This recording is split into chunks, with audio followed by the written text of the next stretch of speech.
Nous vivons dans une époque qui est très difficile et très compliquée pour l'écosystème crypto-monnaie.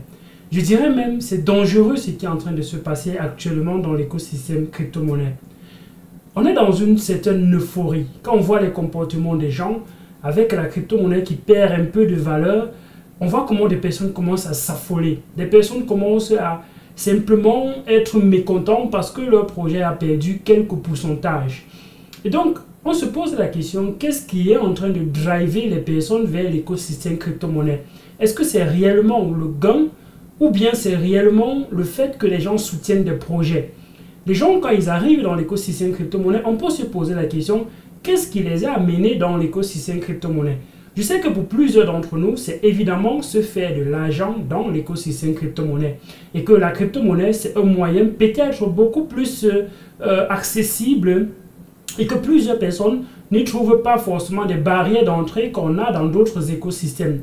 Et donc on se retrouve comme ça avec une pléthore, une certaine panoplie assez grande de choix qu'on a.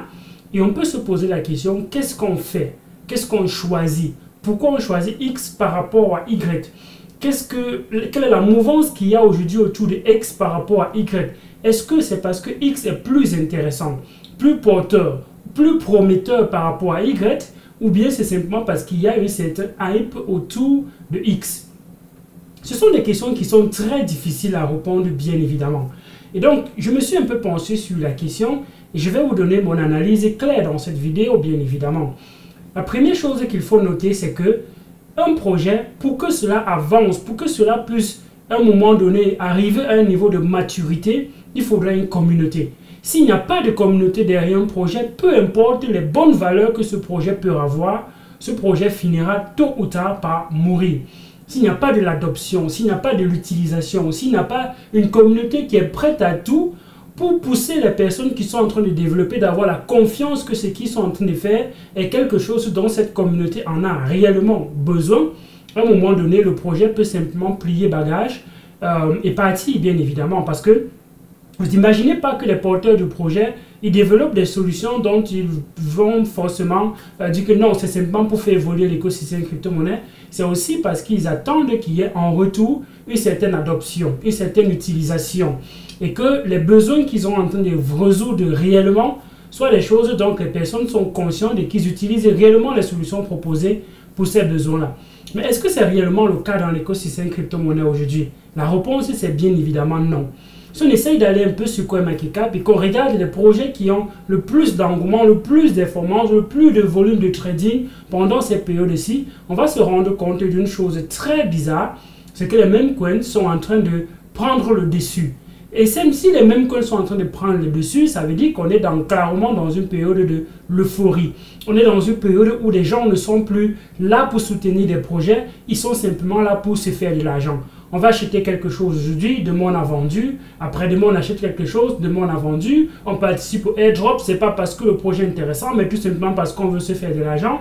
Et après-demain, dès qu'on a les tokens, on vend le token, ainsi de suite. Même si le token va servir à la gouvernance, on s'en fout de la gouvernance, qu'est-ce qu'on veut, c'est notre argent. Donc on prend le token, on le vend et après, basta en fait. Donc, est-ce qu'avec ces méthodes qu'on est en train d'appliquer aujourd'hui dans l'écosystème crypto-monnaie, on pourra arriver à un certain niveau où on a soutenu des projets, où on soutient des projets qui construisent quelque chose sur le long terme? Est-ce qu'on peut accompagner avec cette façon de faire des projets à être là pendant 5 ans, à être là pendant 10 ans?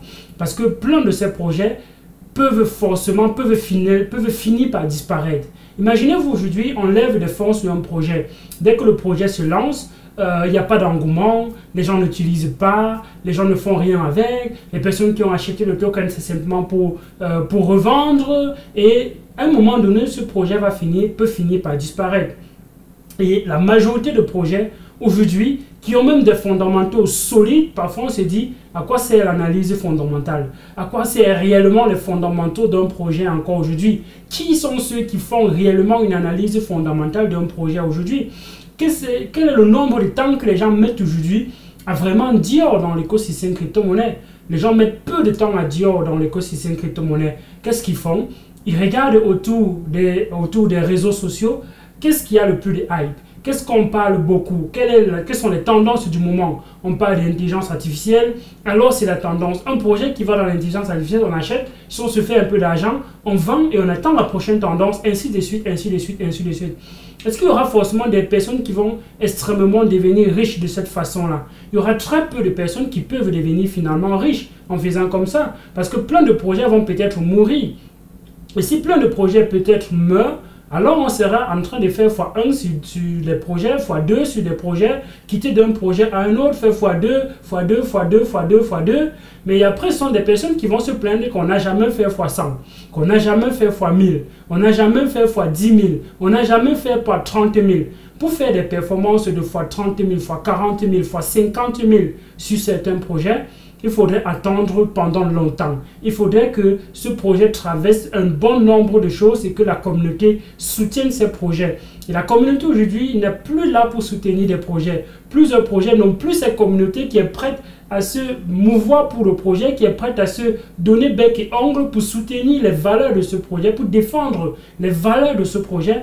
Plusieurs projets ont une communauté qui est faible, une communauté qui est weak, une communauté qui est prête à sauter sur le prochain concurrent si jamais il y a une certaine hype qui va se créer autour de ce concurrent-là. Une communauté qui est prête à sacrifier ce projet beaucoup trop tôt si on a des promesses qui sont un peu meilleures de l'autre côté. Si on a des promesses qui permettront de gagner un peu de l'argent rapidement dans d'autres projets, cette communauté est prête à disparaître. Quelle est la qualité de communauté qu'on a autour des projets aujourd'hui? C'est une question qui est fondamentale. Il faudrait qu'on s'y essaye et qu'on essaye de repenser un peu peut-être comment les projets même se lancent. Parce que les airdrops aujourd'hui, ça montre que c'est une façon de se lancer, mais qui n'est peut-être pas la meilleure façon de se lancer pour des projets. Parce que quand les gens viennent dans des projets, ils regardent simplement les étapes qu'il faut faire pour participer au airdrop. Dès que le airdrop est passé, plein de ces projets n'ont plus d'éléments attractifs. Plein de ces projets n'ont plus de moyens pour maintenir tout ce flot de personnes qu'on avait avant.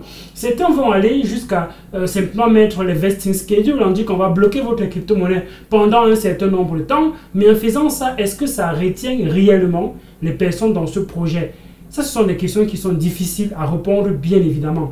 Mais ce que je vois et ce que je pense, c'est que on n'est pas en train d'aider cet écosystème crypto-monnaie. On est en train de tuer cet écosystème crypto-monnaie parce qu'il y aura, avec ce qu'on est en train de faire, très peu de projets qui peuvent se hisser réellement au top. C'est à nous de soutenir ces projets. C'est à nous de faire en sorte que des projets qui se lancent aient beaucoup plus de choses à prouver avant d'atteindre un certain niveau par rapport aux projets qui sont déjà là avant. On est en train de faire en sorte que c'est facile pour les projets d'avoir une communauté aujourd'hui. C'est facile pour un projet aujourd'hui de générer une certaine foule dans ses débuts et se lancer. Et ça fait en sorte que plein de projets vont penser que la crypto-monnaie, c'est un endroit qui est assez facile parce qu'on peut gagner de l'argent rapidement. On peut créer une communauté rapidement. Pourtant, cette communauté-là, c'est une communauté qui est illusoire. C'est une communauté qui est simplement là pour t'accompagner parce qu'on recherche ces petits profits qu'on aura au début. Et dès qu'on aura ces petits profits au début, bien évidemment, ton projet, s'il n'est pas assez, je dis bien assez novateur, finira forcément par disparaître. Il ne faudrait pas, selon moi, je pense qu'il ne faudrait pas que les choses se passent comme ça. Il faudrait qu'il y ait une barrière d'entrée qui soit difficile et non une barrière d'entrée qui soit facile. Il faudrait que quand un projet arrive, il fasse ses preuves. C'est parce qu'il fait ses preuves que les gens peut-être finissent par laisser ce qui était déjà là depuis un bon bout de temps pour aller vers d'autres choses parce qu'il y a déjà un certain nombre de choses qui a été prouvé par ce projet. Mais si les gens sont prêts à laisser immédiatement ce qui existait avant et se repencher vers ce qui arrive, c'est très mauvais pour les projets qui étaient là avant. On risque de penser que les projets qui étaient là avant n'ont plus grand chose à prouver. Pourtant, ce sont des projets qui peuvent également encore apporter beaucoup de choses et qui sont même beaucoup plus sûrs que les projets qui arrivent aujourd'hui et qui créent un certain tapage autour d'eux immédiatement dans l'optique de vous rendre peut-être riche rapidement ou bien cette hype des notes qu'on est en train de voir. Je vais faire une prochaine vidéo là-dessus. Les notes, ça devient une certaine mode. Mais quelle est réellement l'utilité de ces notes? Ne rate pas la prochaine vidéo, bien évidemment. Je ne suis pas là simplement pour critiquer. Je suis là pour amener les gens à comprendre que ce qu'on est en train de faire dans cet écosystème crypto-monnaie, ça peut être plutôt négatif pour cet écosystème crypto-monnaie qu'on veut voir arriver sur le long terme. Si on donne la possibilité à ces imposteurs, à ces projets qui sont là simplement pour surfer sur la hype, de pouvoir effectivement drainer les gens dans leur projet et scammer beaucoup plus de personnes, parce qu'il y aura beaucoup plus de personnes qui vont perdre dans ce genre de façon de faire. En fait, il y aura beaucoup plus de personnes qui vont perdre.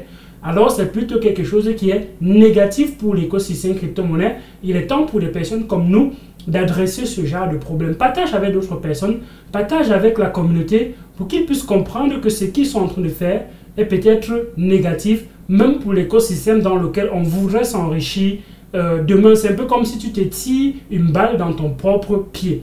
Si tu veux savoir comment on peut faire pour générer, pour épargner confiamment, avec beaucoup plus de confiance, 100 000 $ sur 5 ans, je t'invite à réserver ta place pour la prochaine formation, pour la prochaine masterclass qui va se tenir en ligne, et ce sera le samedi 11 février. Les places sont en train de partir très rapidement. On va limiter à 200, 300, 400 personnes. Dès qu'on atteint 500 personnes, on va boucler les places pour permettre à plusieurs personnes de comprendre comment ils peuvent construire un portefeuille sur le long terme, comment ils peuvent épargner au lieu de mettre l'argent en banque, épargner avec la crypto-monnaie de façon plus confiante, de façon plus sûre, avec beaucoup plus de revenus que ce que les systèmes financiers classiques peuvent offrir.